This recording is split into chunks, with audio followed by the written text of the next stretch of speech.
I decided 1 year ago to buy an electric vehicle, but the EV that I wanted wasn't available. 1 year later, in March 2020, there is more choice of EVs, and orders I placed last year need the final decision on which one to buy. So what are my priorities? I do have to set a maximum price, and for me that is £50,000.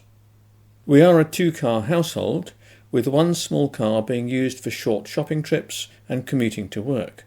The other larger car is used for all the longer trips. It does a much higher distance over the year, and we spend more time in it. It makes more sense economically to replace the car that does the longer annual distance first. I know where most of my journey destinations will be, and I can plot them on a map. Google will tell me the distance to each destination. Almost all are within a round-trip distance of 200 miles, and the longest single trips are within 200 miles. My research has convinced me of the value of having a usable range as long as possible. There are several advantages to this. It maximizes the use of energy from charging at home. It increases the flexibility of choice in charge points when travelling away from home on long distances and makes longer distance planning easier. It maximizes the usable distance in winter. It reduces the stress on the battery for normal driving and hence extends the life of the battery and the overall life of the car. This in turn reduces depreciation as the car will still have a useful range in 20 years' time.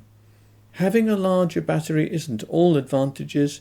It does increase the weight of the vehicle and puts up the purchase price. Range and price narrows the choice considerably. Tesla, the Hyundai and Kia EVs, the Nissan Leafy Plus and the Renault Zoe all have vehicles with a usable range over 200 miles and within my price range. However, the Zoe loses too much of its range at faster speeds and in winter temperatures. The larger battery also needs an efficient and effective battery management system, or BMS. A good BMS ensures that the battery is kept at the right temperature for what it's doing. Warm when needed for rapid charging, never too cold for driving, never too hot. The BMS also ensures that charging speeds are always appropriate for the battery temperature and the state of charge of the battery. The BMS will slow the charge rate at times to ensure a very long life for the battery, such as tapering off the rapid charge rate at over 80% of charge. The BMS ensures the best range possible for winter driving. The BMS also ensures that you can never drain the battery completely or charge it above a maximum safe capacity. A good BMS ensures that any loss of battery capacity will be very slight over many years and ensures the EV has a long usable life. At the moment, Tesla comes top of this list for battery management system, closely followed by the Hyundai Kia trio.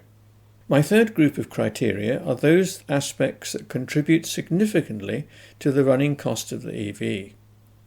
These are insurance, servicing and repairs, and in the UK, the luxury car tax.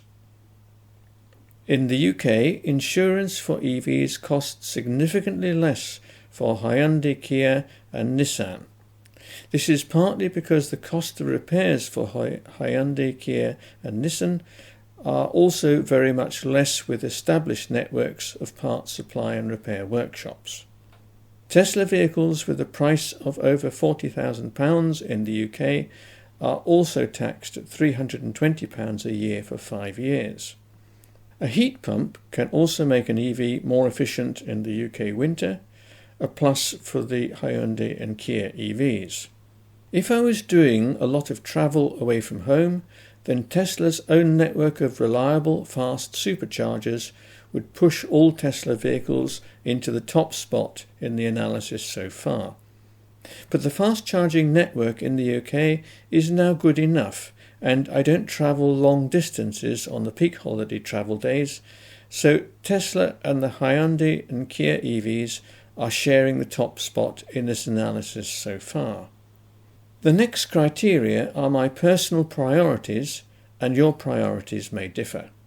A lot of my travel in the UK is on rural roads, and in the UK, rural roads often have banks, walls, or hedges each side. A higher seating position gives the driver and passengers a much better view of the road ahead and of the surrounding countryside. The Kia Soul EV comes top in this respect. The Tesla Model Y next, but we still cannot order a Model Y in the UK. The Kia Niro EV sits higher than the Tesla Model 3. Oddly enough, we can order a Cybertruck, and that certainly would give the best high seating position, but the Cybertruck is likely to be at least 2 years away in the future for the UK. A year ago, when I first did this evaluation, I looked at the Nissan e-NV200 Combi with its high seating position and excellent all-round visibility. I had hoped that Nissan would fit it with the 64 kilowatt-hour battery, but sadly it remains with far too low a usable range. The remaining criteria are matched almost equally by the Tesla and Hyundai Kia vehicles. I want the convenience and flexibility of an app that can control the charging, preheat the vehicle, and remotely tell me the state of the vehicle. I want space for 4 people to ride in comfort, with sufficient space for their hiking gear for all 4, plus 5 people on occasion. The Tesla Model Y would come out on top here, but the Kia e-Niro and Kia Soul EV 2020 have very similar usable space, and the Soul EV's boxy shape makes the rear space far more usable. It would be the best option for a small long-range delivery van. I want safety features that work, but I'm not looking for full self-driving just yet. The small local commuter car will get replaced by an EV at some point, but that could be almost any second-hand EV with enough battery capacity for 50 miles in winter. So my decision is to buy the Kia Soul EV now as the main long-distance EV, but keep the Tesla Cybertruck on order for the future and keep an eye on the Model Y. I will let you know if it was the right decision over the next weeks and months. Thank you for watching. I hope you have enjoyed this video and found it useful. Please subscribe to this channel.